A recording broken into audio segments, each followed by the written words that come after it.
Paper इंशाल्लाह बेटा मैं जीमेल के ज़रिए नहीं व्हाट्सएप कर देता हूँ। चलें आप मुझे जीमेल कर दीजिएगा, आपको जीमेल कर देंगे, ठीक है। तो पेपर आप आज का जो आपका टेस्ट है, टेस्ट 1 है, चैप्टर नंबर 1 का है, ठीक है। तो 1 में आप लोगों को 7 बजे पूरे मैंने अपलोड कर देना व्हाट्सएप पे, ठीक है। 1 घंटे का टाइम है, 7 से लेकर 8:15 तक। 15 मिनट सिर्फ अपलोडिंग दी है, यानी आपने पिक्चर खींचनी है, पिक्चर खींच के आपने अपलोड कर देना है जीमेल पे। जीमेल आईडी मैं आपको बता दूंगा जब पेपर होगा, पेपर के साथ ही अटैच है जीमेल आईडी भी, उधर आपने सेंड कर देना है पिक्चर्स लेकर। यानी आपने अपने पेपर पे इसको सॉल्व करना है और प्रेजेंटेशन वैसे ही होनी चाहिए जैसे मैंने आपको बताई भी है। उसके बाद आपने इसको मुझे सेंड कर देना है। टेस्ट कल है, आज नहीं है। अच्छा चलें ठीक है, सॉरी, कल कर लेंगे जनाब। और बताएं, मुझे तो यही याद है, मैंने तो बना भी लिया था इसी वजह से कि आज है टेस्ट। ठीक है, कल डिस्कस कर लेंगे इंशाल्लाह। तो कल 7 बजे इंशाल्लाह टेस्ट शेयर कर लूँगा मैं आप लोगों से, ठीक है बेटा। तो उसके बाद फिर 1 घंटे का टाइम है, ठीक है। उसी जीमेल पर आप लोगों ने रिप्लाई करना है, पिक्चर्स अपलोड करनी है। ज़्यादा पेजेस होंगे उसके बेहतर यही होता है कि आप पीडीएफ बना लें, आप पीडीएफ बना लें, ठीक है। पीडीएफ बना के फिर आपने शेयर करना है, तो वो मेरे लिए भी चेक करना आसान रहेगा और आपको वापस करना भी फिर आसान रहेगा, ठीक है। 7 PM बेटा, 7 PM, 5 बजे आपकी क्लास खत्म होती है, 2 घंटे बाद। अब ये न्यूमेरिकल की असाइनमेंट मैंने एक दी हुई थी, तो ये पेपर पॉइंट ऑफ व्यू से इंपॉर्टेंट है। अगर तो फिजिकल क्लास होती तो मैं चेक कर लेता सबका रजिस्टर, लेकिन अभी फिलहाल रजिस्टर तो चेक नहीं हो सकता, तो सोल्यूशन मुझे खुद ही करवाना पड़ेगा। तो पहला क्वेश्चन में वो क्या कहता है, draw production possibility curve from combination of consumer goods and capital good as set as below. Possibilities दी हुई है, कंज्यूमर गुड दिया हुआ है, कैपिटल गुड दिया हुआ है। आप लोगों ने क्या करना है, आप लोगों ने प्लॉट करना है। कैसे, इसमें एक बात याद रखनी है सिर्फ आप लोगों ने, जो इसमें की पॉइंट है वो ये कि एक्स एक्सिस पर कौन सा वेरिएबल आएगा और वाई एक्सिस पर कौन सा वेरिएबल आएगा। आपको मैंने बताया था जो चीज गेन हो रही होती है, आप देखें कैपिटल गुड में गेन हो रहा है तो कैपिटल आ जाएगा एक्स एक्सिस पर, लॉस किस में हो रहा है, कंज्यूमर गुड में, तो कंज्यूमर गुड आ जाएंगी वाई पर। आप इन दोनों के इंटरेक्शन बना लें, इन दोनों को ज्वाइन कर लें, तो ये आपके पास जो वैल्यू है वो आ जाएगी, ठीक है। पीपीसी, इसको प्रोडक्शन पॉसिबिलिटी का सिर्फ उसने प्लॉट करने को कहा था और कुछ भी नहीं करना। ये सेकंड क्वेश्चन वही है जो पास पेपर वाला है। सेकंड क्वेश्चन तो मैंने कोशिश किया जितने पास पेपर में क्वेश्चन बैंक में सवाल आए हुए हैं वो सारे के सारे आपसे सॉल्व करवा लिए हैं। एमसीक्यू तो न्यूमेरिकल आ जाता है पेपर में, वैसे 3-4 नंबर का न्यूमेरिकल आ जाता है, वो भी हो गया। पास पेपर में जो जो चीज़ें आई हुई हैं, क्वेश्चन बैंक में जो जो चीज़ें आई हुई हैं, उसकी एक फाइल बना के आपको मैंने सेंड कर दी थी, ताकि सोल्यूशन आपको पता हो जाए किस तरह सॉल्व करना है। इस चैप्टर में सिर्फ ये एक ही न्यूमेरिकल आ सकता है इधर से पीपीसी से, और कोई न्यूमेरिकल नहीं आ सकता, ठीक है। अब इसमें दूसरे सवाल में वो क्या कहता है, एक्सिस पे वैल्यू लिखनी है, जी जी, इंक्रीजिंग वाला एक्सिस पर होता है और उसमें वैल्यूज लिखनी है। जैसे आप इसमें 20-20 का इंटरवल बना लें, 20-60, 20-40-60 ऑनवर्ड। उसके बाद है फिर बेटा कंज्यूमर गुड्स और कैपिटल गुड्स। अब उसने पहले पार्ट में तो ये कहा हुआ है कि जी आपने इसको प्लॉट कर देना है, तो प्लॉटिंग का तो आपको मैंने बता दिया कि कैपिटल गुड आएगी एक्स एक्सिस पर, कंज्यूमर गुड आएगी वाई एक्सिस पर। दूसरा पार्ट वही है जो हम लोगों ने पास पेपर में भी डिस्कस किया था। हमने कहा था कि इस वक्त वो कितने यूनिट प्रोड्यूस कर रहा है, कंज्यूमर गुड के कितने यूनिट प्रोड्यूस कर रहा है, 70, ठीक है। और इसके कितने यूनिट प्रोड्यूस कर रहा है, कैपिटल गुड के 80। तो इसका मतलब है बात हमेशा बंडल वाइज होती है ना। अब वो कहता है 50 का इजाफा हो जाएगा, 50 का इजाफा हो जाएगा। जैसे ये देखें, इसमें कहता है 50 का इजाफा हो गया, तो 50 का इजाफा होगा तो नया पॉइंट कहाँ पर जाएगा, 120 पे। अब इसका मतलब है उसने फोर गो कितना किया, तो फोर गो करने के लिए हमें सामने डिफरेंस निकालना पड़ेगा। कितना डिफरेंस है, अगर उसमें 50 का इजाफा हुआ है तो इसका मतलब है उसमें 40 का लॉस हुआ है। तो अगर आप कंज्यूमर गुड प्रोड्यूस करते हो, 50 मोर यूनिट्स अगर आप प्रोड्यूस करते हैं, then you have to forgo 40 units of capital good. अगर आप कंज्यूमर गुड में 50 का इजाफा करते हैं तो कैपिटल गुड में आपको 40 का लॉस होगा, then it is a opportunity cost in case of, in respect of consumer good. कि जब कंज्यूमर गुड बनेगी तो कंज्यूमर गुड बनने की शक्ल में आपको कितनी चीजें छोड़नी पड़ेंगी, 40 यूनिट्स आपको फोरगो करने पड़ेंगे। तो यही इसका आंसर है। लिख दूं? कुछ बच्चे मेरे से उस दिन भी स्टेटमेंट पूछ रहे थे, to produce 50 more units of capital consumer good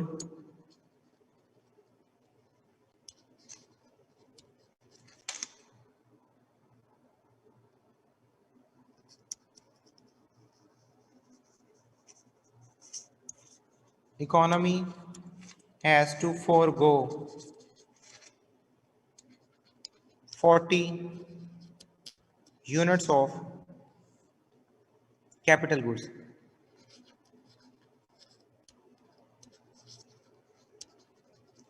ये स्टेटमेंट लिखनी है आपने, एक लाइन बस, कि अगर आपने 50 मोर यूनिट्स प्रोड्यूस करने हैं कंज्यूमर गुड के,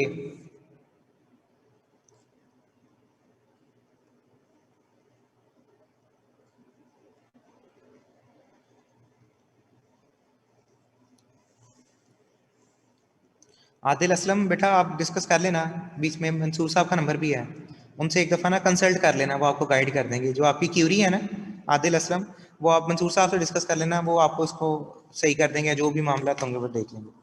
अच्छा बेटा, इसका आंसर हमने ये देखा कि अगर आपने 50 मोर यूनिट प्रोड्यूस करने हैं तो 50 मोर यूनिट प्रोड्यूस करने के लिए आपको 40 यूनिट्स फोरगो करने पड़ेंगे, छोड़ने पड़ेंगे। तो इसका मतलब है हम ये कह सकते हैं opportunity cost is 40 units of capital goods.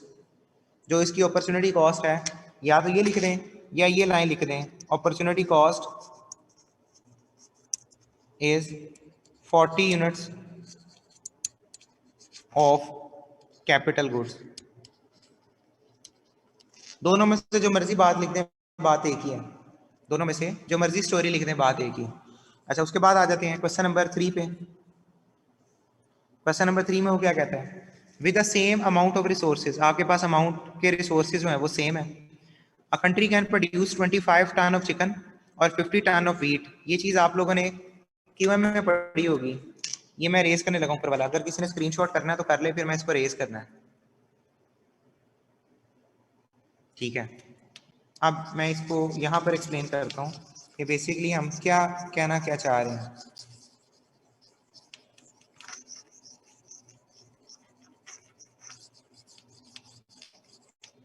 Values कितनी प्रोड्यूस की हैं, पीपीसी हमेशा कर्व बनेगा, कर्व कभी भी स्ट्रेट लाइन नहीं बन सकता। अगर स्ट्रेट लाइन होगा तो फिर वो पीपीसी नहीं होगा, तो ये शर्त है कि वो हमेशा कर्व ही बनेगा, पीपीसी। अच्छा, अब उसके बाद बेटा इसमें देखें कितने यूनिट से चिकन,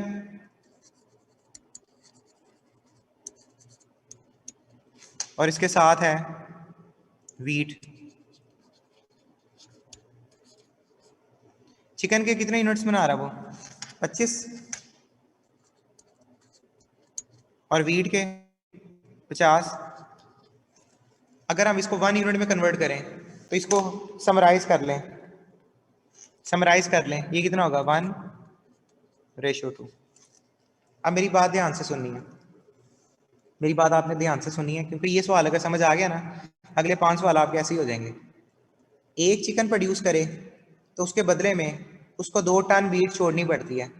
इसका मतलब है चिकन प्रोड्यूस करेगा तो वीट नहीं ना प्रोड्यूस करेगा, तो वीट फोरगो करेगा।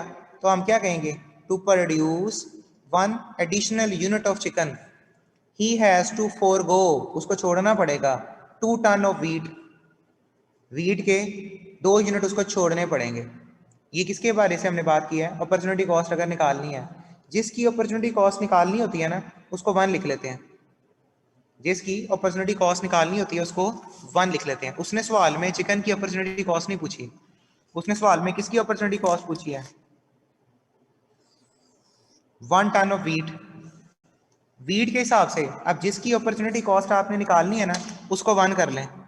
अगर इसको 1 करेंगे तो इसको 1/2 करेंगे ना, फिर 1/2 कह दें, या इसको कह दें हाफ, 0.5। जिसकी अपॉर्चुनिटी निकालनी होती है ना उसको 1 कर लेते हैं। मैंने इसलिए समझाया, कॉन्सेप्ट जरा दोबारा समझे। अगर चिकन की अपॉर्चुनिटी कॉस्ट पूछता तो चिकन की अपॉर्चुनिटी कॉस्ट क्या थी, 2 टन ऑफ वीट। अगर वीट की अपॉर्चुनिटी कॉस्ट पूछ रहा है तो फिर क्या है, 5 यूनिट ऑफ चिकन। तो जिसकी भी अपॉर्चुनिटी कॉस्ट पूछेगा उसको 1 बना लेंगे। उसने वीट की पूछी हुई है तो हमने वीट को 1 कर लिया। अगर वो चिकन की पूछता तो चिकन को 1 कर लेते। तो एक साइड पर 1 करना लाजमी होता है जब भी आपने अपॉर्चुनिटी कॉस्ट निकाल ली। किसी बच्चे को मसला है तो पूछें।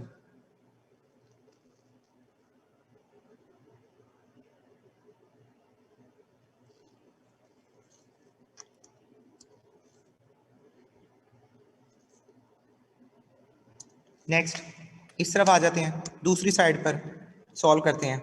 रिपीट कर दें बेटा, हमने कहा है चिकन और वीट के जो भी उसने यूनिट दिए होते हैं सवाल में लिख देते हैं। फिर हम ये कहते हैं कि जिसकी अपॉर्चुनिटी कॉस्ट निकालनी है ना उसको 1 कर दो। आपने चिकन की अपॉर्चुनिटी कॉस्ट निकालनी थी, उसको 1 कर दिया, ठीक है, उसको 1 कर दिया। तो इसका मतलब है एक चिकन की अपॉर्चुनिटी कॉस्ट कितनी है, 2 टन ऑफ वीट या 2 यूनिट्स ऑफ वीट।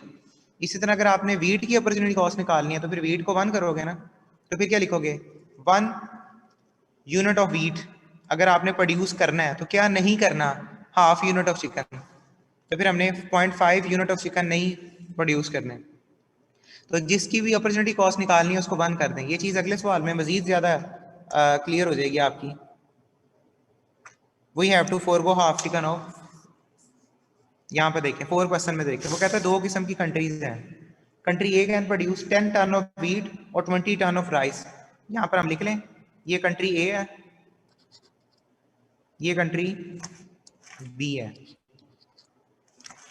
कंट्री ए की बात करते हैं, व्हीट राइस। अच्छा, कंट्री ए कितने यूनिट प्रोड्यूस कर रहा है व्हीट के, व्हीट 10 है और राइस 20 है। इसी तरह जो उसकी दूसरे की है 5 और 15 है। अब सवाल ये पैदा होता है उसने पूछा क्या हुआ है, उसने पूछा क्या हुआ है, फाइंड करने को क्या कहा हुआ है। वो कहता है assuming there are only 2 countries, country A produce 10 ton, दोनों की स्टोरी बता के आगे यहां से सवाल शुरू कर रहा है वो। Which country has the highest opportunity cost, किसके हिसाब से, 1 टन ऑफ राइस। राइस की अपॉर्चुनिटी कॉस्ट निकालनी है। तो इसका मतलब क्या हुआ, राइस की अपॉर्चुनिटी कॉस्ट निकालनी है। यहाँ पर राइस की अपॉर्चुनिटी कॉस्ट क्या है, 1:2। लेकिन हमने अपॉर्चुनिटी किसकी निकालनी है, राइस की। तो राइस को 1 रखेंगे ना, इसको 1 रखेंगे तो ये कितना हो जाएगा, 1/2।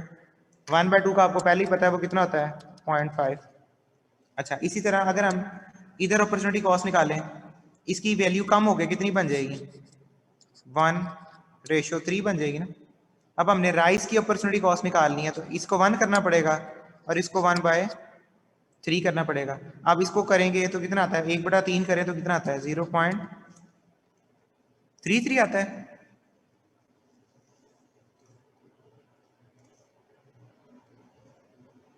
Zero point three three. आप जरा एक चीज नोट करें,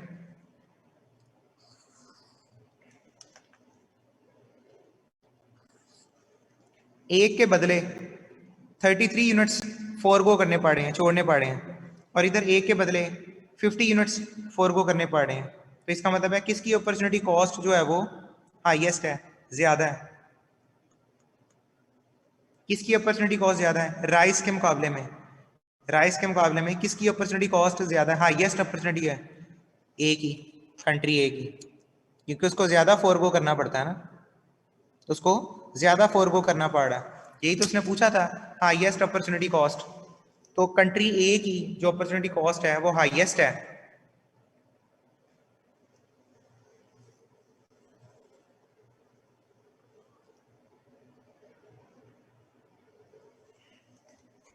ठीक हो गया बेटा। नेक्स्ट आ जाते हैं, ये बड़ा सिंपल सा क्वेश्चन है, क्वेश्चन नंबर 5। स्क्रीनशॉट करना है तो कर लें। ये क्वेश्चन नंबर 4 हम लोगों ने सॉल्व किया। 5 की स्टोरी समझ लें। वो कहता है in 1 hour Rashid can produce 4 reports. Reports कितनी बनाता है, 4। और कंप्यूटर प्रोग्राम कितने बनाता है, 8। इसको क्या कहेंगे, 1:2, 1:2 कहेंगे ना।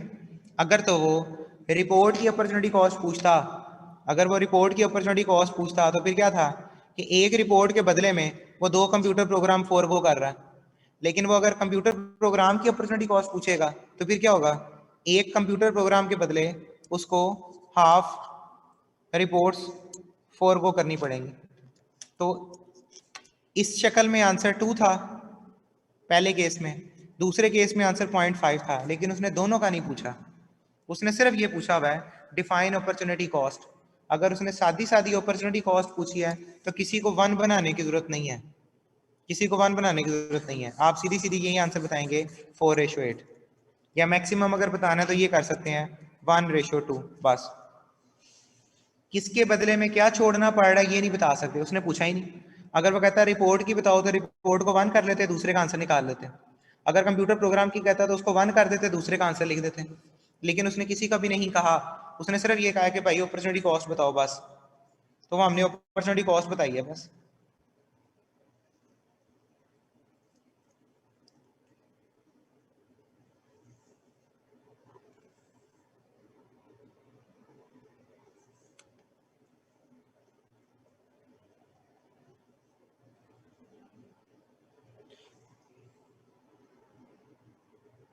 ये बेटा जिसने निमरा जाफर बेटा, ये आपने जो दोनों मेथड किए हैं ना, इसमें हमने इस तरह नहीं लिखना होता, ये सिर्फ एक लाइन की स्टेटमेंट होती है, सिर्फ एक लाइन की स्टेट। जो आपने दोनों सवाल की पिक्चर मुझे भेजी है ना, ये सिर्फ एक स्टेटमेंट लिखनी है, इस तरह नहीं करना, सिर्फ उसको एक आंसर बताना है कि भाई ये आंसर है उसका, बस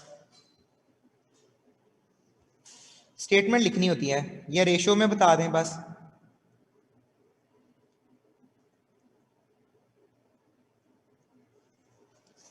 हाँ जी, बस एक रेशो की शक्ल में बता दें, वो भी तरीका ठीक है।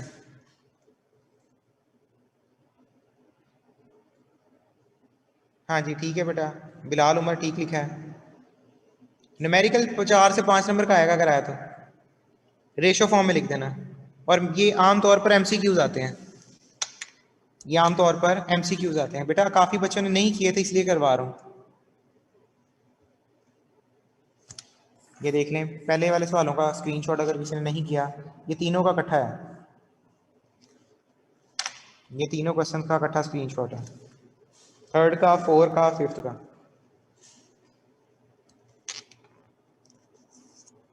ये 5th है,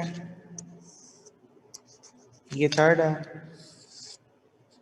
ये 4 है।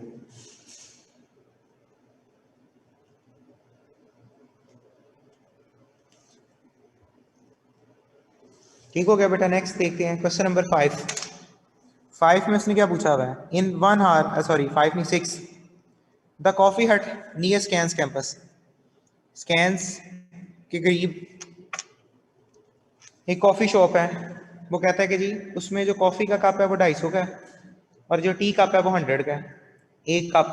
What is the opportunity cost of buying a tea cup. देखें कॉफी कितने की है, कॉफी है 250 की, ये है 100 रुपए की। क्या कहता है what is opportunity cost of buying a tea cup, ये उसने किसमें बताया हुआ है, रुपीस में। किसमें बताया, रुपीस में। किसकी बात कर रहा है, एक कप की बात कर रहा है, 1 कप कॉफी और 1 कप टी। और पूछ किस में रहा है, रुपीस में, यूनिट में नहीं पूछ रहा। पहले ये होता था कि यूनिट में सवाल दिया होता था, यूनिट में ही पूछता था। यहाँ पर है सवाल दिया हुआ है रुपीस में, सवाल दिया हुआ है रुपीस में, अब वो यूनिट में पूछ रहा है, तो क्या करें आप जरा देखें ध्यान से। अगर तो आपने इसका आंसर ये लिखना है एक कप की अपॉर्चुनिटी कॉस्ट क्या होगी, तो आप एक कप की यूनिट के वाले से निकालेंगे, यूनिट के वाले से निकालेंगे, तो फिर इधर आप 1 करेंगे, इधर आप 1 करेंगे, ठीक है, और इधर 2.5 कर देंगे। ये मैं कह रहा हूँ यूनिट के हिसाब से निकालना है या कप के हिसाब से निकालनी है तो ये आंसर है। लेकिन अगर आपने ये लिखना है रुपीस के हवाले से, तो रुपीस के हवाले से ऐसे ही रहने देंगे, आप कहेंगे टू प्रोड्यूस, या टू क्या था, हाँ to buying 1 cup of tea you have to forgo. अगर आपने एक कप खरीदना है रुपीस की शक्ल में, तो फिर आपको कितने यूनिट फोरगो करने पड़ते हैं, क्योंकि ये भी एक कप है, ये भी एक कप है, फिर आप कहेंगे 250 यूनिट्स हैव टू फोरगो। मगर ये आंसर रुपीज में होगा और ये आंसर यूनिट्स में होगा। अब ये देख लें लिखना किस में चाह रहे हैं। जो एमसीक्यूज में ऑप्शन दी होगी उस हिसाब से लिखेंगे, जो एमसीक्यूज में ऑप्शन दी होगी उस हिसाब से लिखेंगे। अगर आंसर यूनिट में दिया हुआ तो पहला आंसर ठीक है 2.5, अगर रुपीज में दिया हुआ तो दूसरा आंसर ठीक है 250 रुपीज, क्योंकि कप हमेशा एक ही होता है।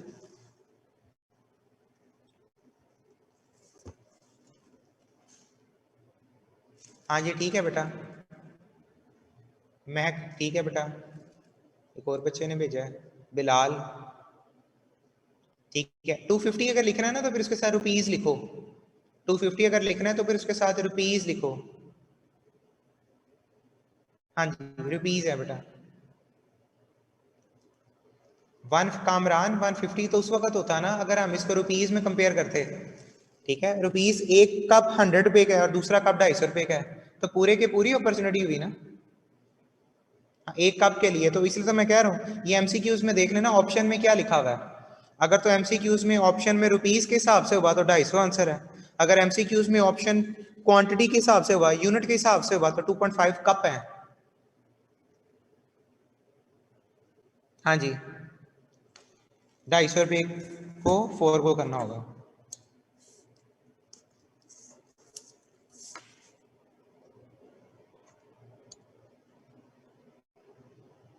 जी बेटा उसी की बात करें, बाइंग के वाले से बात करें। अच्छा एक बच्चे ने कहा 5वां सवाल रिपीट कर दें।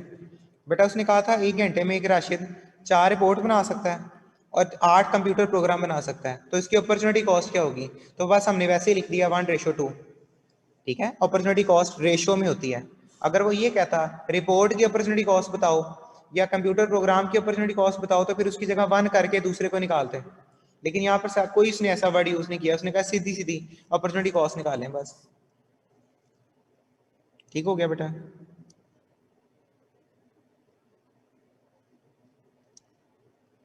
दोबारा बता देते हैं बेटा, उसने कहा था एक कप मिल रहा है 100 रुपए का, एक कप मिल रहा है 250 रुपए का, तो पैसों की शक्ल में जो एक कप मिला 100 रुपए का, आपने दूसरा कप छोड़ दिया ना, तो पूरा कप छोड़ा है ना 250 वाला, तो अपॉर्चुनिटी कॉस्ट कितनी होगी 250, 150 नहीं होगी, 150 नहीं होगी, 250 है। पूरा कप 4 गो किया है, पूरा कप 4 गो किया है, इसलिए 250 रुपीज, रुपीज में अगर आंसर होगा तो 250 लिखेंगे। 250 is the opportunity cost of buying a tea cup. और इसी तरह अगर आपको यूनिट में कहता है तो फिर आप लिखेंगे 2.5 unit of cup he has to forgo. ठीक हो गया। 7वां बड़ा आसान सा है, वो कहता है हाजी रफीक साहब quit his job of 50,000 per month to take care of his children after his wife death. उसकी वाइफ की डेथ हो गई है, अब वो 50,000 जॉब छोड़कर अपने बच्चों की देखभाल कर रहा है, तो बताओ उसने कितनी अपॉर्चुनिटी कॉस्ट है उसकी? 50,000। जो चीज उसने छोड़ दी है फोरगो कर दी है वो उसकी अपॉर्चुनिटी कॉस्ट है। Opportunity cost of Haji Rafiq is rupees 50,000। So simple. 8वां सवाल, ये बड़ा इंपॉर्टेंट है। अच्छा 8वें सवाल में जरा स्टोरी देखें। वो कहता है mister Usama a farmer can produce 60 kg wheat and 80 kg rice और a combination of 60 kg wheat and 55 kg of rice। अब इसको पहले कन्वर्ट करते हैं टेबल में, 1 मिनट।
जी जी बेटा, मैं लिख रहा हूँ अभी। वीट और राइस पहले थे 60 kg वीट है, 80 kg, इसको आप कह लें कॉम्बिनेशन ए है, ये कॉम्बिनेशन बी है। कॉम्बिनेशन बी कितना है? 70 kg और 50। ठीक हो गया। इफ द प्रोड्यूसिंग नाउ, इस वक्त वो कितने प्रोड्यूस कर रहा है? 60 kg ऑफ वीट। इसका मतलब है वो इस चारों में से किसकी बात कर रहा है? इसकी बात कर रहा है। इस वक्त वो 60 kg वीट के प्रोड्यूस कर रहा है एंड 80 kg ऑफ राइस, वो इसकी बात कर रहा है। इस पॉइंट पर खड़ा है वो। What is the opportunity cost of producing an additional 10 kg of wheat? 10 kg of wheat. अब देखो, अगर वो 10 प्रोड्यूस करेगा तो कहां पर आ जाएगा? 70 पे। 70 पे आएगा ना, इसका मतलब है +10। तो उसको 4 को कितने करने पड़े हैं?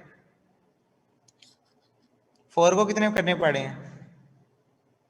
10 में अगर इजाफा हो गया, 80 से 50 पे गया, तो उसको नुकसान कितने का हुआ? 30 का। उसको नुकसान हुआ है 30 का। 30 का लॉस हुआ है ना, इसका मतलब है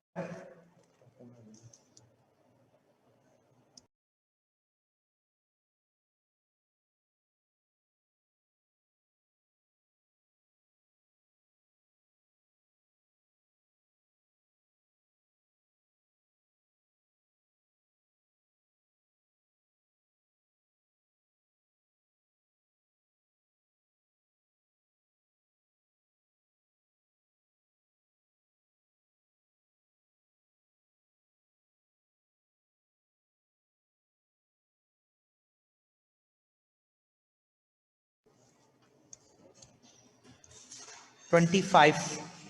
80 और 50, अच्छा 50 नहीं था, 55 था। ओके, ये 55 है, सॉरी। इसको जी 55 कर लेते हैं हम।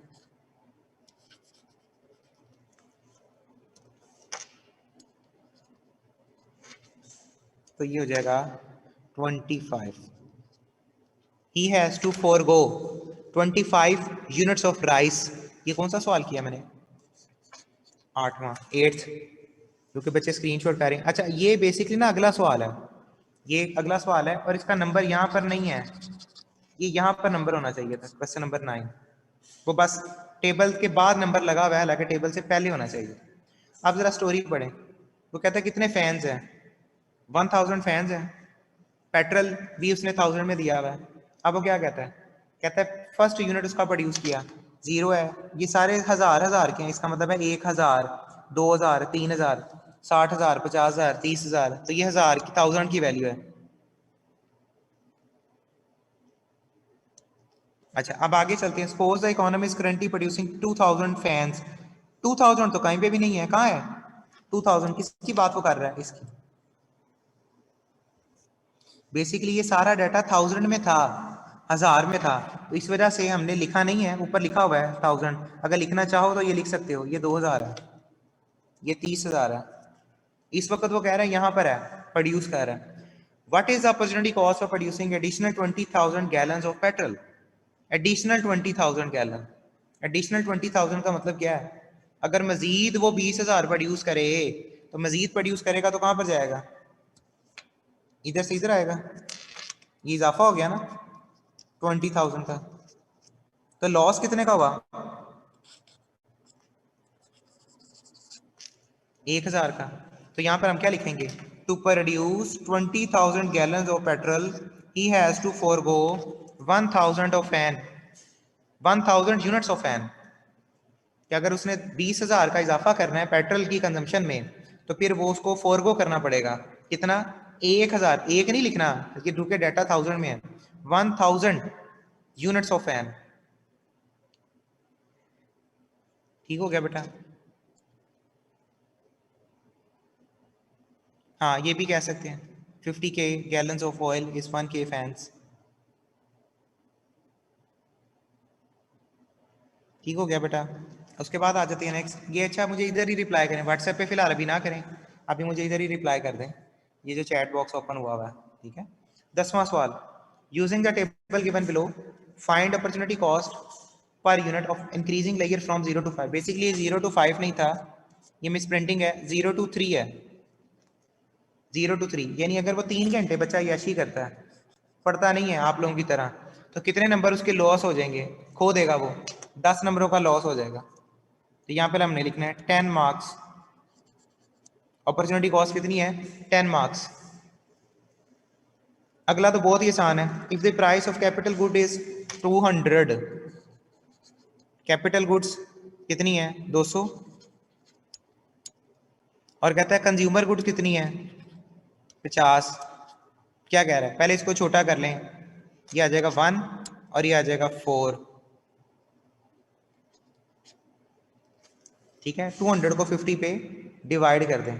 अच्छा, अब 1:4 आ गया। अगर तो वो ये पूछता कंज्यूमर गुड की अपॉर्चुनिटी कॉस्ट बताओ, तो फिर कितनी बनेगी, 4 यूनिट्स ऑफ कैपिटल गुड। लेकिन अगर वो ये पूछे, अभी मैंने ये नहीं बताया कि उसने पूछा क्या, मैं तो वैसे जनरल बात कर रहा हूँ।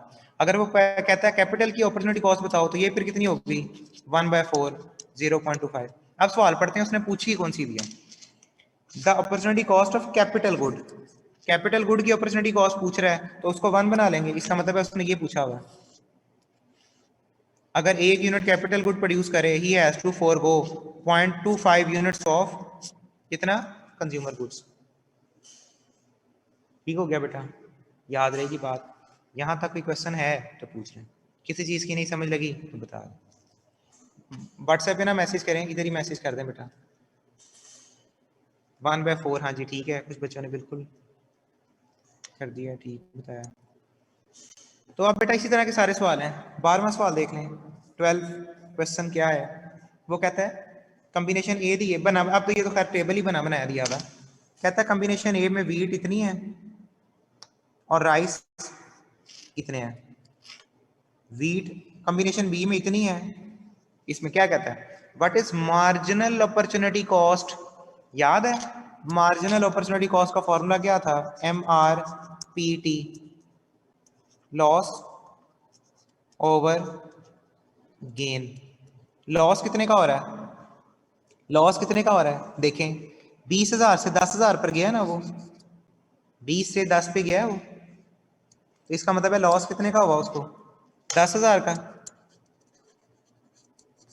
गेन कितने का हुआ उसको, 4,000 का। कैलकुलेट करके वैल्यू निकाल लें, कैलकुलेट करके इसकी वैल्यू निकाल लें। तो MRPT जब भी कहेगा तो फॉर्मूला लगेगा, अपॉर्चुनिटी कॉस्ट जब भी कहेगा तो रेशो होगी, इसमें स्टेटमेंट नहीं लिखनी होती। MRPT कहेगा तो स्टेटमेंट नहीं लिखनी होती, नहीं पेपर में स्केच नहीं बनाना, पेपर में सिर्फ आपने आंसर लिखना है बस। अगले सवालों में तो कोई मसला होना ही नहीं चाहिए आपको।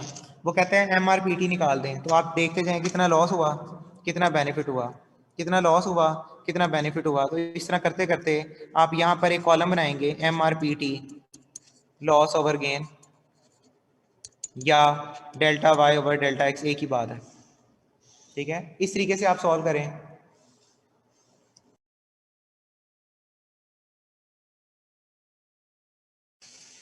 ठीक हो गया बेटा, इसमें भी MRPT है और इसमें भी MRPT है, क्लियर हो गया। यहाँ तक कोई क्वेश्चन है तो पूछ लें, किसी चीज़ की नहीं समझ आई तो बताएं।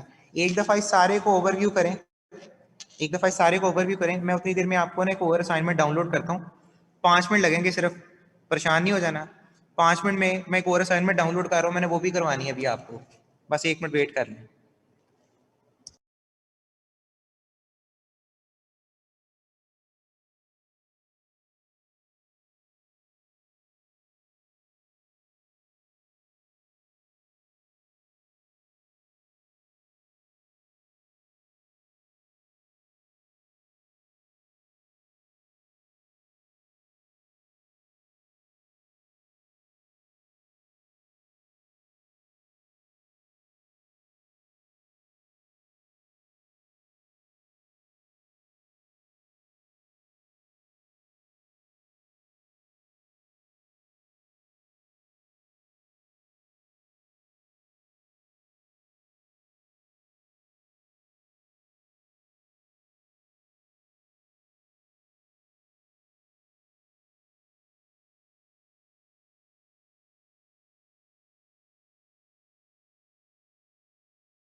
जी बेटा।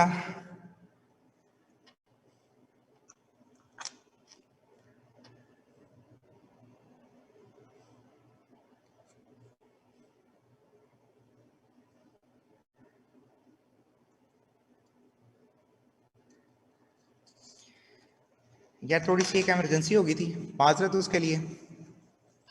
बहरहाल मैं आपके अच्छे अच्छे मैसेज पढ़ रहा हूँ सारे, जो आप लोगों ने कमेंट्स किए हुए हैं मेरे बारे में। अच्छी बात है जनाब, टीचर्स के बारे में हमेशा अच्छा सोचना चाहिए, जैसे आप लोग सोच रहे हैं। ये प्रॉबिलिटी वाला कमेंट शमेंट सारे मैं पढ़ रहा हूँ बेटा।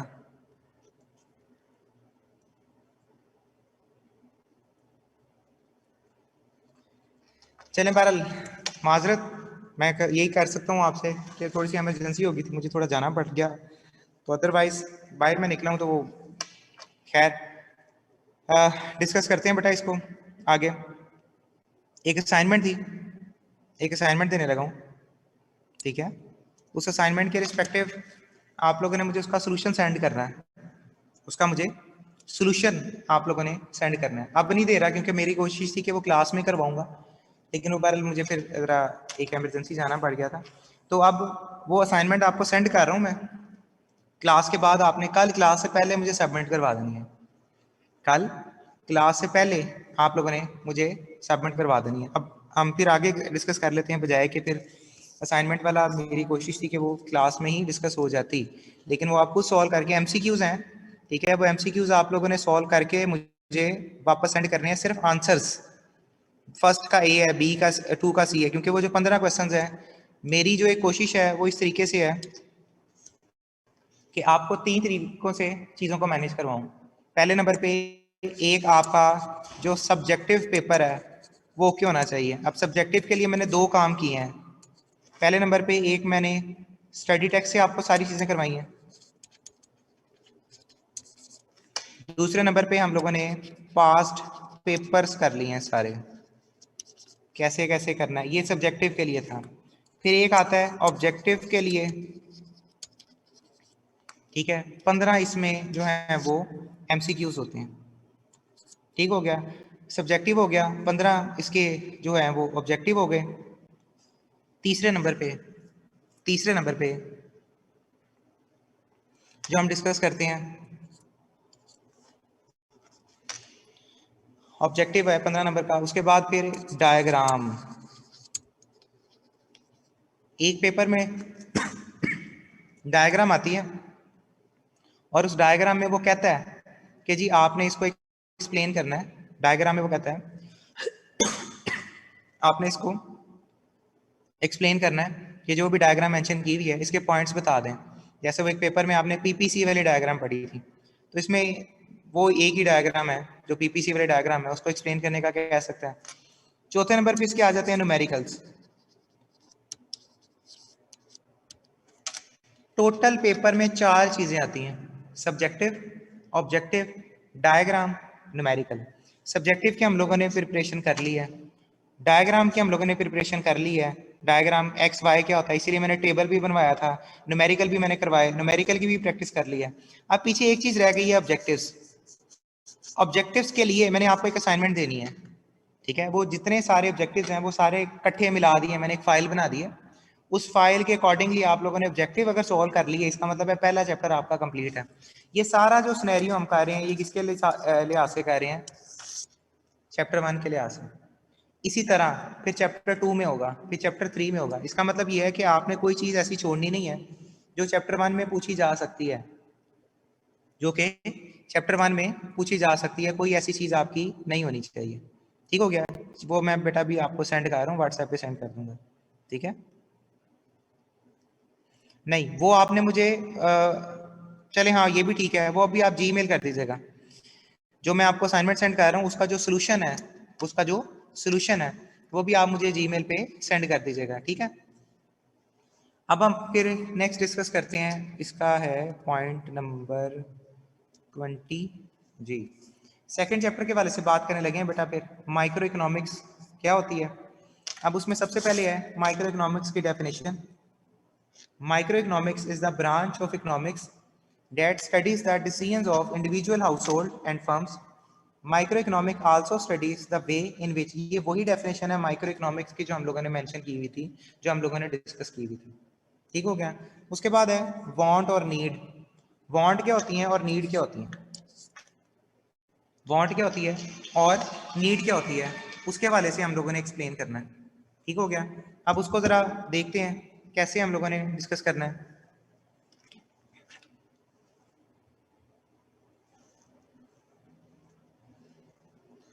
पहले नंबर पे उसने वांट की डेफिनेशन क्या लिखी है? पहले नंबर पे उसने वांट की डेफिनेशन क्या लिखी हुई है वो जरा देख लें आपने। The desire of society, these are often described as perceived need. इसको हम ये कह सकते हैं डिजायर ऑफ सोसाइटी, इसको हम ये कह सकते हैं डिजायर ऑफ सोसाइटी।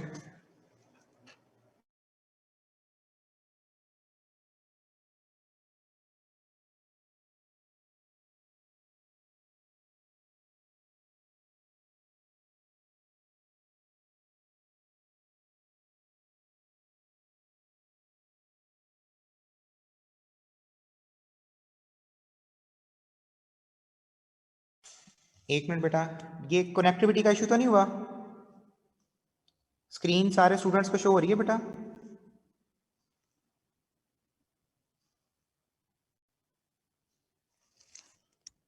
एक मिनट, यहाँ पे बेसिकली डिसकनेक्टिविटी का इशू है, लाइट चली गई है। ओके ठीक है, अगर स्क्रीन शो हो रही है पर ठीक है, फिर हम चलते जाते हैं। जी बेटा, इसमें पहले नंबर पे उसने कहा हुआ है कि ये जो होती है डिजायर ऑफ सोसाइटी होती है, डिजायर इसको लिख देते हैं, ये ख्वाहिशात हैं। दूसरे नंबर पे नीड्स किसको कहा जाता है? बेसिक रिक्वायरमेंट्स को, इसको आप बेसिक रिक्वायरमेंट भी कहते हैं, इसको आप बेसिक नीड्स भी कहते हैं, दोनों बातें इसके लिए। ठीक है, तो ये बहरहाल एक एक नंबर की, दो दो नंबर की जो है वो डेफिनेशन आ सकती है। ठीक है, उसके बाद है गुड्स। गुड्स होती हैं, इसमें दो शर्तें हैं। पहले नंबर पे ये मटेरियल होंगी, पहले नंबर पे ये मटेरियल होंगी।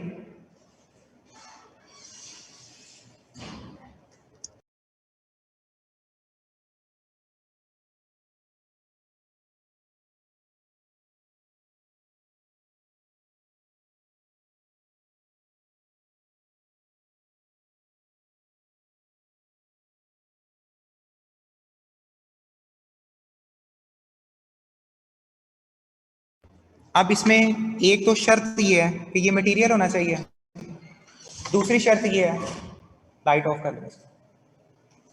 अच्छा, दूसरी शर्त ये है कि ये सेटिस्फाई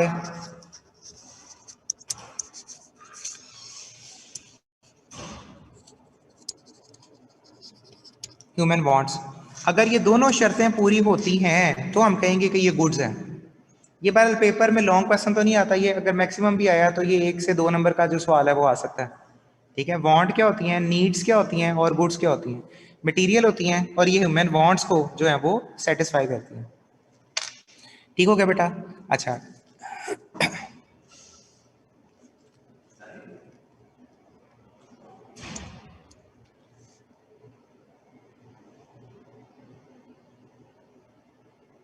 निसेसिटीज को भी कह सकते हैं, उसको बेसिक रिक्वायरमेंट भी कह सकते हैं, उसको उर्दू में ज़रूरियात भी कह सकते हैं। ठीक है, ये बस थोड़ी देर के लिए स्क्रीन डिस्कनेक्ट हुई थी कुछ बच्चों की, वो वापस अब हम आ गए हैं जनरेटर पे, तो अब उम्मीद है सारे स्टूडेंट्स का वो मसला सॉल्व हो गया होगा जितने बच्चों को स्क्रीन शो नहीं हो रही थी। नहीं, नीचे वाली एक्सप्लेनेशन नहीं करनी, मैक्सिमम अगर ये आती भी है तो आपने सिर्फ इसको 2 नंबर के हवाले से ही एक्सप्लेन करना है बस, मजीद आपने इसको एक्सप्लेन नहीं करना। ठीक हो गया बेटा? अच्छा, आगे चलते हैं बेटा।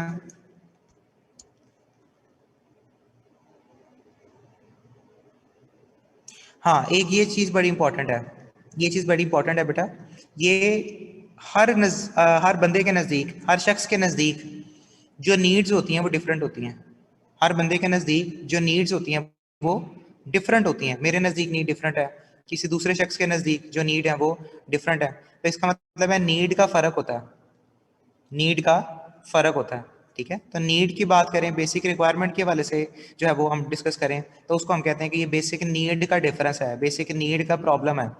तो हर बंदे के नज़दीक बेसिक नीड डिफरेंट होती हैं। फॉर एग्जांपल मेरे नज़दीक जो मोबाइल है वो बेसिक नीड है, हो सकता है कोई गरीब शख्स है उसके लिए जो जो मोबाइल है वो लग्जरीज हो, ठीक है। अब ये फर्क हो सकता है, ये चीजें जो है वो वेरी करती हैं, इसीलिए हम एग्जांपल वो वाली जैसे वाटर है, फूड है, शेल्टर है, ये सब के लिए बेसिक नीड है। ऐसी एग्जांपल नहीं होती हैं इकोनॉमिक्स में जो सबके लिए पूरी उतरती हैं, ठीक हो गया। इसीलिए इसको कहते हैं सोशल साइंस, यानी कि चीज जो है वो वेरी करती है। वेरी का मतलब क्या है, बदलती जाती है पर्सन टू पर्सन। तो इसलिए हमने जर्नल डेफिनेशन की बात करनी है, और ये पेपर में अभी तक तो नहीं आया खैर, वांट और नीड में क्या फर्क होता है। ये सिर्फ कॉन्सेप्ट बिल्डिंग है, सिर्फ समझाने के लिए है कि ये वांट है, ये नीड है, और इसके वाले से हम डिस्कस करते हैं। अच्छा, ये यहाँ से भी छोटे छोटे क्वेश्चन है। डिमांड क्या होती है, द क्वांटिटी, डिमांड का मतलब है वो quantity which buyer are willing, willing का मतलब है लोगों की खरीदने की इस्तात हो, लोगों की खरीदने की इस्तात है, उसको हम डिमांड कहते हैं। And able to purchase, able to purchase का मतलब क्या है, एबल टू परचेज का मतलब है जहां तक हम खरीद सकते। अच्छा, इसमें मैं यहाँ पे लिख देता हूँ, बजाय कि कंफ्यूजन हो मैं ये लिख देता हूँ। पहले नंबर पे ये क्वांटिटी होती है,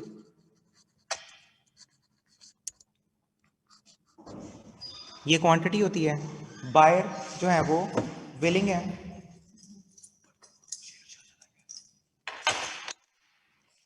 ठीक है, क्वांटिटी होती है। उसके बाद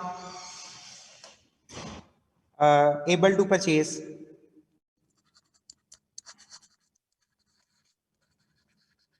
विलिंगनेस,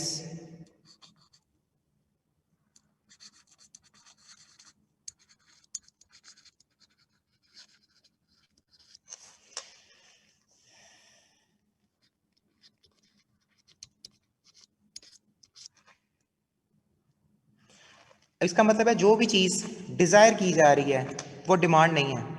डिमांड के लिए शर्त ये है कि आपके पास एबल टू परचेज, आपके पास पैसे भी होने चाहिए। फॉर एग्जांपल मैं एक मोबाइल खरीदना चाह रहा हूँ, यार ये वाला मोबाइल मैंने लेना है, तो ये क्या होगा, ये बेसिकली डिमांड है, विलिंगनेस है।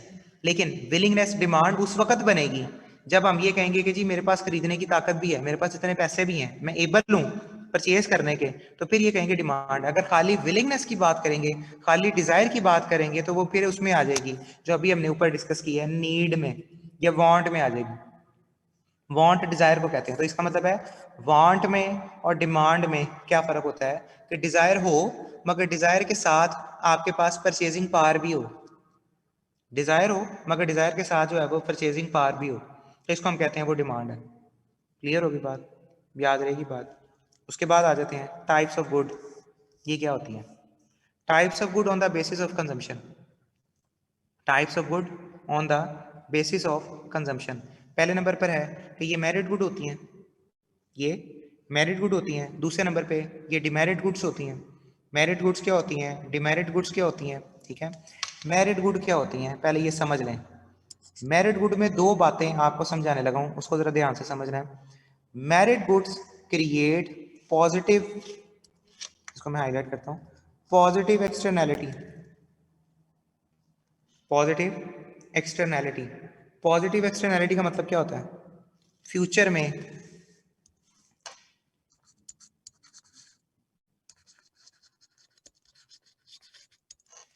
जो आपको पॉजिटिव बेनिफिट मिलते हैं, ये पॉजिटिव बेनिफिट का मतलब होता है पॉजिटिव एक्सटर्नैलिटी। फॉर एग्जांपल अगर एक घर की सड़क बन गई है, अगर कोई सड़क बन गई है किसी गली की, किसी मोहल्ले की, मेन रोड बन गई है, क्या उस मेन रोड के बनने से सिर्फ एक घर को फायदा होगा, नहीं, सबको फायदा होगा।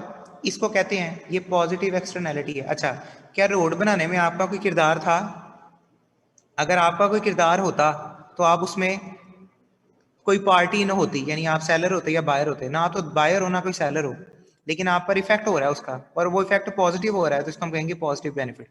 अच्छा, इसके साथ एक और भी एग्जांपल मैं बता दूं, नेगेटिव इफेक्ट भी होता है।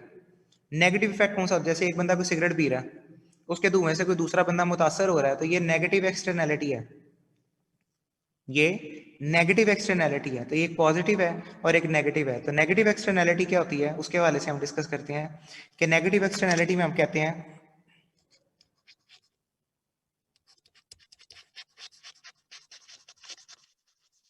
कि आपको नुकसान होगा। अब वो नुकसान कैसे होगा, अब वो नुकसान कैसे होगा उसके हवाले से हम डिस्कस करते हैं। नेगेटिव एक्सटर्नैलिटी, नेगेटिव एक्सटर्नैलिटी का मतलब ये होता है हार्मफुल इम्पैक्ट। क्या चीज, हार्मफुल इम्पैक्ट्स। हार्मफुल इम्पैक्ट का मतलब ये है कि यहाँ पर जितने भी आपके लॉसेस हैं, जितने भी आपकी प्रॉब्लम्स हैं, उनको सॉल्व किया जाता है। तो ये नेगेटिव एक्सटर्नैलिटी है, ये नेगेटिव एक्सटर्नैलिटी है। तो इसको हम कहते हैं ये डिमेरिट गुड है, ये चीज जो है वो डिमेरिट गुड है। ठीक हो गया। अब उसके लिए नेक्स्ट हम आ जाते हैं, मेरिट गुड हो गया, डिमेरिट गुड हो गया। तो डिमेरिट गुड को कहा जाता है नेगेटिव एक्सटर्नैलिटी। इसमें उसने अल्कोहल की बात की होगी, इसमें उसने पोल्यूशन की बात की होगी, धुआं वगैरह जो है, सिगरेट की बात की होगी। तो ये सारे डिमेरिट गुड हैं। अच्छा, सवाल ये पैदा होता है, सोचने वाली बात है कि अगर हमें पता है कि हमें एक चीज का नुकसान हो जाना है, हमें पता है अगर हमें एक चीज का नुकसान हो जाएगा, तो फिर हम वो काम क्यों करते हैं? अगर हमें पता है अगर हमें एक चीज का नुकसान हो जाएगा, तो फिर हम वो काम क्यों करते हैं? उसकी वजह ये होती है हम उसके आदी हो चुके होते हैं। सिगरेट पीने वाला कभी सिगरेट नहीं छोड़ेगा, उसको पता है इसका नुकसान है, लेकिन वो एडिक्टेड होता है।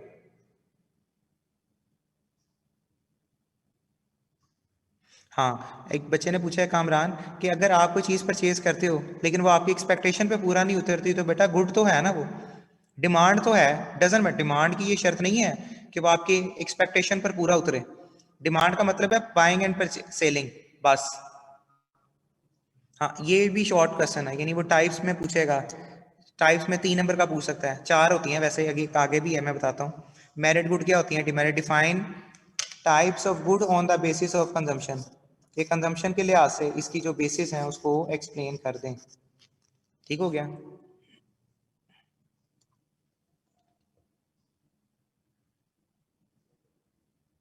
गुड्स की डेफिनेशन है कि नीड्स को सेटिस्फाई करें।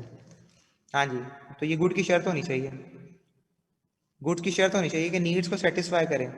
नीड को सेटिस्फाई करने का मतलब है अभी जैसे फॉर एग्जांपल होता है, आपने मोबाइल खरीदा, वो मोबाइल वैसे नहीं हुआ जैसे आपको पिक्चर में नजर आ रहा था, तो इसका मतलब है आपने खरीदा जब था उस वक्त तो डिमांड थी ना, जब खरीद लिया बाद की बात आई है। तो ये चीज़ इकोनॉमिक्स में हम मैयर नहीं करते। जितनी भी चीज़ों को कैलकुलेट नहीं किया जाता ना, आम तौर पर, ज़्यादा तो नहीं, आम तौर पर इकोनॉमिक्स में उनकी डिस्कशन नहीं होती। ठीक है, जिसका लॉजिक कोई नहीं है। एक्सपेक्टेशन अब हर बंदे की मुख्तलिफ हो सकती है, क्योंकि ब्लू कलर का मुझे चाहिए था, ब्लैक कलर का मोबाइल। अब ब्लैक कलर के शेड हो सकते हैं, मुझे चाहिए था ब्लू कलर का मोबाइल, ब्लू कलर के शेड हो सकते हैं। मुझे क्या पसंद है क्या नहीं पसंद, ब्लू कलर कौन से कलर का है, तो ये एक्सपेक्टेशन डजेंट मैटर। खैर, आगे चलते हैं। Public goods. पब्लिक गुड्स क्या होती हैं बेटा? पब्लिक गुड्स होती हैं, पब्लिक का मतलब क्या होता है?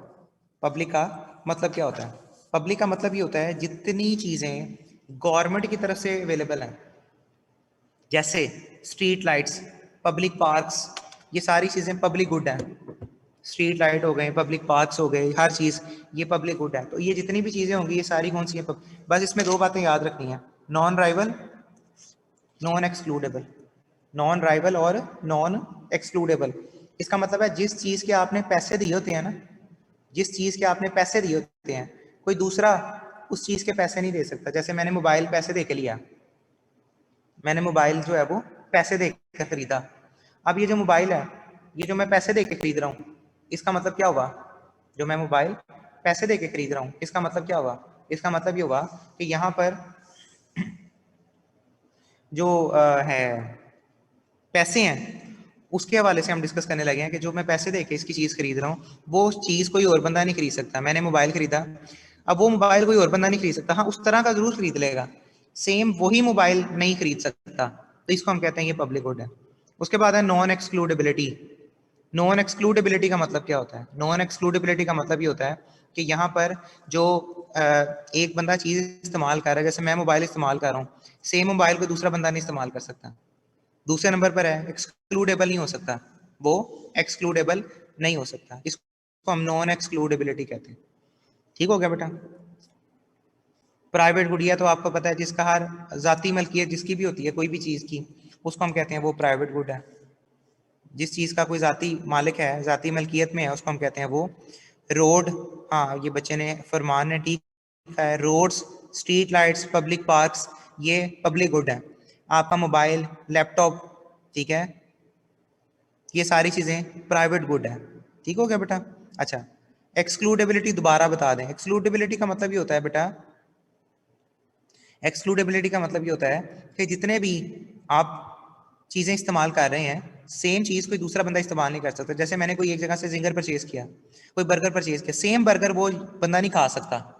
इसी तरह का कोई और बर्गर उस शॉप से ले लेगा, सेम बर्गर वो इस जगह से इस्तेमाल जो है वो नहीं कर सकता। ठीक हो गया? तो ये है प्राइवेट गुड। उसके बाद हम आ जाते हैं क्लब गुड। अब ये क्लब गुड क्या होती हैं? ये क्लब गुड क्या होती हैं? क्लब गुड का मतलब ये होता है कि यहाँ पर नॉन राइवल का मतलब है आपने पैसे दिए हैं और सेम टाइम पर कोई दूसरा इस्तेमाल नहीं कर सकता, इसका मतलब एक्सक्लूडेबल है। ठीक हो गया? क्लब गुड क्या होती हैं? क्लब गुड होती हैं जितनी भी मेंबरशिप्स नहीं होती, जैसे गोल्फ क्लब है, जैसे क्रिकेट क्लब है, जैसे पिज्जा शॉप्स की मेंबरशिप हम लोग ले रहे होते हैं। पिज्जा वगैरह की तो नहीं, खैर वो और चीज़ आ जाती है। जैसे क्रिकेट क्लब की मेंबरशिप होती है, जितने लोग उसमें खेलते हैं, हिस्सा लेते हैं, वो मेंबरशिप दे रहे होते हैं हर मंथली। गोल्फ क्लब में जितने लोग खेलते हैं वो उसकी मेंबरशिप दे रहे होते हैं पैसे। इसका मतलब है जो पैसे देता है सिर्फ उसको ही सर्विस मिलती है। लेकिन आप किसी एक गोल्फ क्लब में जाते हैं, किसी क्रिकेट क्लब में जाते हैं, तो आप किसी को मना तो नहीं कर सकते कि भाई आपने ये चीज़ इस्तेमाल नहीं करनी। वो बंदा भी इस्तेमाल कर सकता है। हाँ, ये ज़रूर होता है, वो सेम चीज़ इस्तेमाल नहीं कर सकता जो चीज़ आप इस्तेमाल कर रहे हैं। तो इसलिए कहा जाता है ये क्लब गुड है। ये क्या है? ये क्लब गुड है। क्लियर होगी बात? याद रहेगी। तो कंजम्पशन के हवाले से ये उसकी एग्जांपल्स जो है कुछ आपने उसकी याद रखनी है।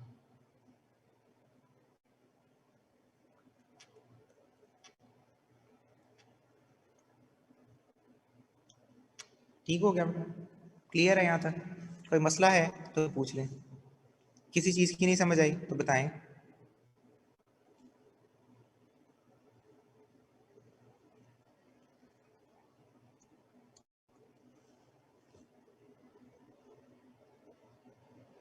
क्लब गुड्स की, क्लब गुड का मतलब ये होता है जितनी मेंबरशिप होती है ना, वो सारी की सारी मेंबरशिप आपकी क्लब गुड में शामिल होती है।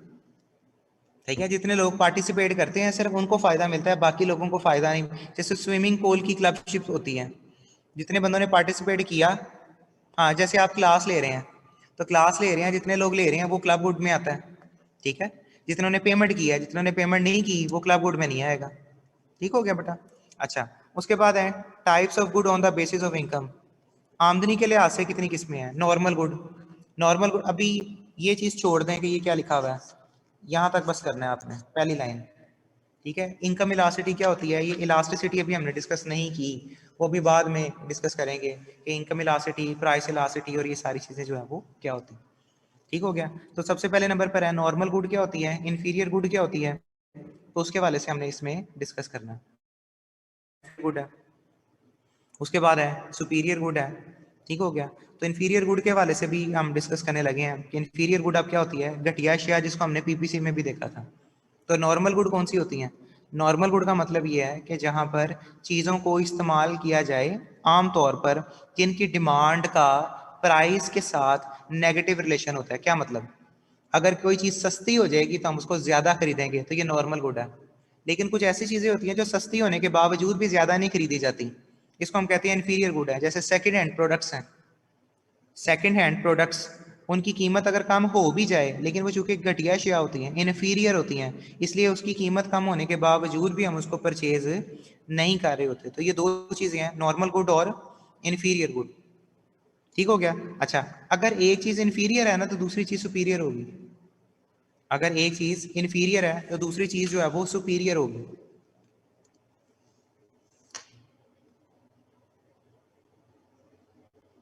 गाड़ी नॉर्मल है, हाँ कह सकते हैं किसी हद तक, लेकिन जिस बंदे की आमदनी ही थोड़ी हो उसके लिए तो फिर गाड़ी सुपीरियर हो जाएगी ना। ठीक है? तो बार ये डिपेंड करता है कि ये बेसिक नीड में आती है कि नहीं आती। तो आमदनी के लिहाज से आमदनी बढ़ेगी तो मैं उसकी कंजम्पशन में इजाफा करूं तो नॉर्मल गुड है। आमदनी बढ़े और मैं उसकी कंजम्पशन में इजाफा ना करूं तो ये इन्फीरियर गुड है। ठीक हो गया?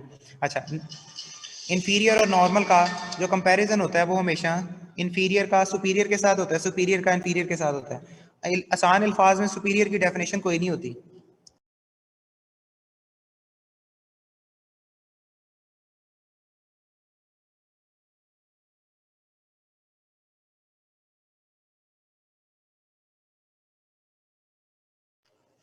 ठीक हो गया बेटा? क्लियर है? कि नॉर्मल गुड क्या होती है, इंफीरियर गुड क्या होती है, सुपीरियर गुड जो है वो क्या होती है।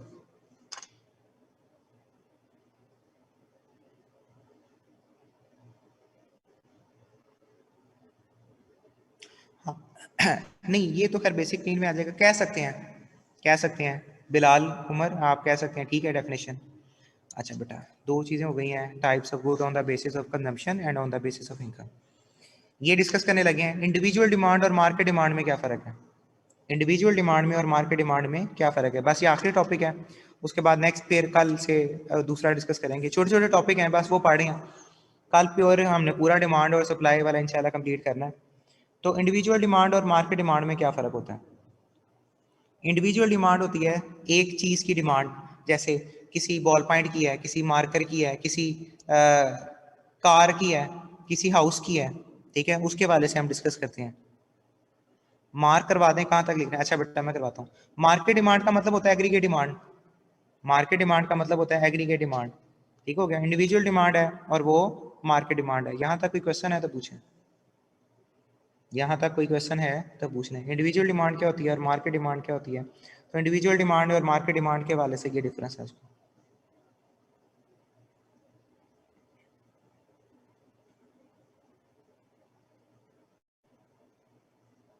अब मैं मार्क करवा देता हूँ जो जो आप लोगों ने लिखना है, सारों में देख लें। एक मिनट मैं मार्क करवा दूँ आपको। इसमें तो डेफिनेशन जो चीज़ें डब्बों में लिखी हुई है ना, वो पूरी डेफिनेशन आप लोगों ने लिखनी है। जो डब्बों में लिखी हुई है ना, वो पूरी डेफिनेशन आप लोगों ने लिखनी ही लिखनी है। मैं हाईलाइट करवा देता हूँ।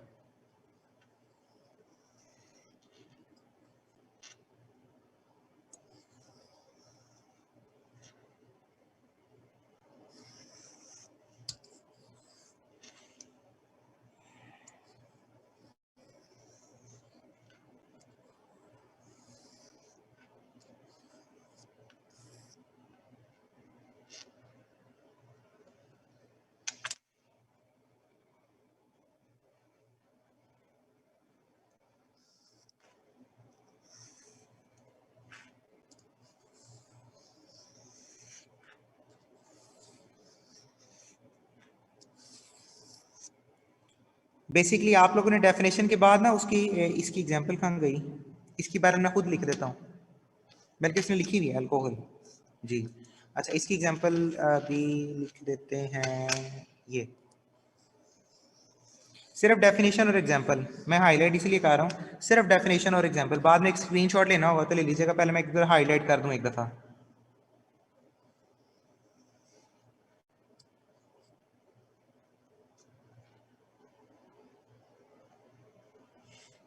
ठीक है,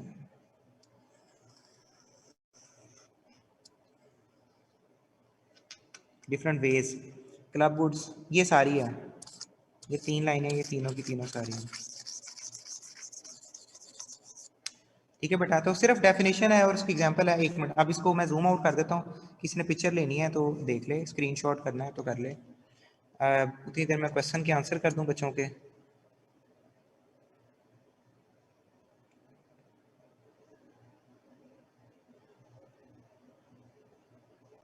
जी बेटा मोहम्मद मुशारिफ, यही मैंने डिस्कस किया है। एक चीज़ की जो डिमांड होती है वो इंडिविजुअल है, एक शख्स कह लें, एक फर्म की कह लें, एक इंडिविजुअल की कह लें, तो इसको हम कहेंगे इंडिविजुअल डिमांड।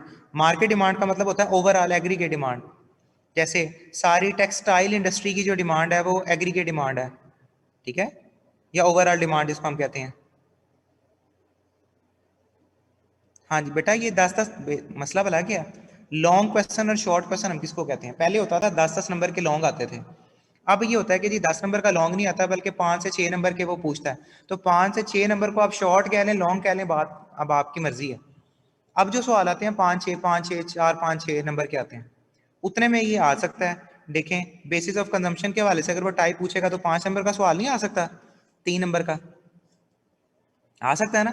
इस तरह बेसिस ऑफ कंजम्पशन पूछे तो वो भी 3 नंबर का सवाल पूछा जा सकता है। तो इसलिए लॉन्ग शॉर्ट छोड़ दें कि लॉन्ग कितना होगा शॉर्ट कितना होगा। आप ये देखें सवाल आ कौन से सकते हैं, सवाल आ कौन से सकते हैं, तो इस वक्त क्वेश्चन मैटर करते हैं। लॉन्ग शॉर्ट को छोड़ दें।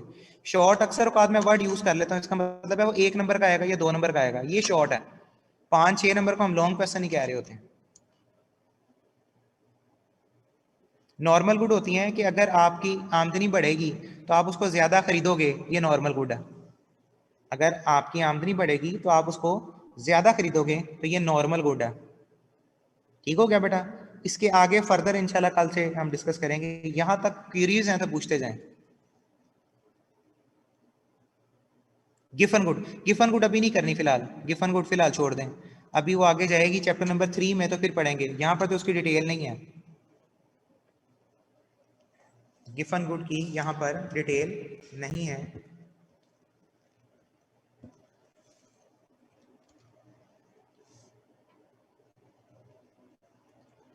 राइवल का मीन होता है जिस चीज के आपने पैसे दिए ना, सेम वही चीज कोई और बंदा इस्तेमाल नहीं कर सकता। शुएब, सुपीरियर गुड, हर जो इंफीरियर गुड है ना, उसके मुकाबले में जो दूसरी गुड होती है वो सुपीरियर गुड होती है।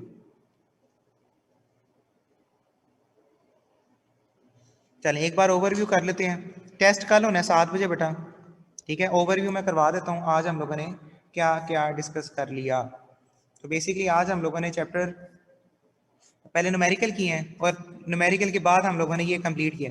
ये काम है, आज का काम नहीं है इतना ज़्यादा। ये देखें छोटे छोटे टॉपिक्स हैं, डेफिनेशन हैं बस, ये गुड्स की टाइप्स हैं बस, और कुछ भी नहीं है। तो सिर्फ आपने टेस्ट की तैयारी करनी है, प्रैक्टिस करनी है, तो इसलिए मैंने अभी अगला ज़्यादा शुरू नहीं करवाया। आप कल, जाहिर बात है आज आप तैयारी कर लेंगे तो कल क्लास के फौरन बाद आपका टेस्ट हो जाएगा, तो कल क्लास में फिर हम ये पूरा चैप्टर जो है वो सेकंड चैप्टर कंप्लीट कर लेंगे इंशाल्लाह। तो इसलिए मैंने अभी फिलहाल यहीं तक रखा है, ज़्यादा काम नहीं दिया। आज आपने सिर्फ चैप्टर 1 की तैयारी करनी है, और जो मैं असाइनमेंट एक देता हूँ एमसीक्यूज वाली, वो आपने असाइनमेंट जो है वो सॉल्व करनी है। ठीक हो गया बेटा? फिर इंशाल्लाह नेक्स्ट कल आप लोगों से मुलाकात होगी। कल हम चैप्टर 2 को कंप्लीट करेंगे, तो कल तक टेस्ट की तैयारी कर लें।